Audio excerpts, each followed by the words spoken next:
سلام هموطنان، در عرفه 28مین سالگرد استقلالیت قرار داریم و از نام خودم برای تمام مردم تاجیکستان یعنی در عموم شما را به این جشن بزرگ و این جشن واقعا تاریخی تبریک میگم و البته برای همه ما و شما معلومه و آگاهی داریم که بعد از پاش خوردن شوروی یا اینکه SSR برای ما و شما به دست آمد استقلالیت و اون هم تاریخ 9 سپتامبر سال 1991.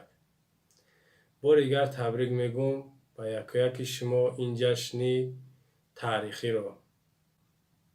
در تاجیکستان جشن‌های بزرگ ملی در همه آنها ما فقط یک شخص رو یا اینکه یک نوکس رو میتونیم که پیش رو بیاریم، یعنی آمادگی ها و اون جشن یا اینکه اون معرکه ها را به یک نفر به دیکتاتور رحمانوف ربط میتن. اما در همین شب روزی که ما در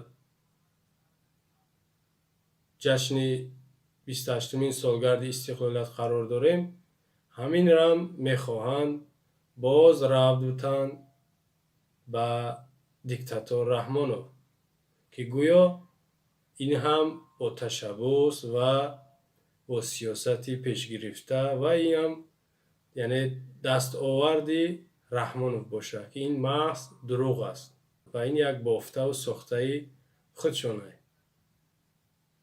برای شما یک خاطررسان میسازم که در سازشنامه صاحب استقلال شدن یعنی در 9 سپتامبر سال 1991 شادروان قدردین اصلانو امضا گذاشتن، یعنی امضا مهر گذاشتن تا اینکه امروز ما و شما در این جشن یا که در این روزی تاریخی قرار داریم. اما متاسفانه جای بگیم بدبختی از جای ننگ است که از اون شخص یاد نمی شود. اون شخص حتی به بادی فراموشی دادن و نمی خواهند که نامی او گرفته شود، مانع می شوند. حکومت رحمانوفی بدرشک بخیل دشمن در همین 28 سال در یگان جشن استقلالیت در یگان بگیم سالش نامی او گرفته نشد و حتی وقتی جشن استقلالیت می شود از آن جمله همین جشن شما تصور کنین در این جشن باید که از تاریخ یعنی چگونه استقلالیت به ما نائل شد، با کدام راه ها کیها در دست داشتن، کیها زحمت کشیدن، کیها جان دادن نام گرفته نمیشه. تاریخ استقلالیت به دست آمدن گفته نمیشه به مردم.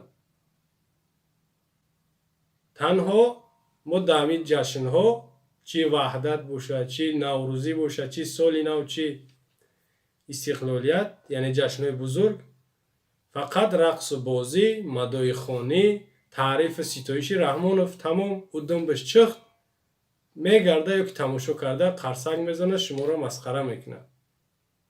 حالا اونکه جشن استقلالیت باشه، وحدت باشه، باید از تاریخ یعنی از همون روزی استقلالیت باشه که وحدت باشه، باید که به مردم به نسل جوان یا که نسل گفتی امی دیکتاتور که صاحب استقلال باید که فهمانده شود که بدونن که تاریخ یا یکی همون سنه صاحب اختیار صاحب استقلالی تاجیکستان چگونه به دست آمد تا مردم باخبر باشن، نه اینکه تاریخ عوض کنن با وسوسه ها با افسانه و دروغاشون بیارن در رحمانوف راستش کنن یا که توغریش کنن که همه رحمانوف بگه که صاحب استقلالیت با تشبث با سیاست های پیش گرفته ای به دست آمد.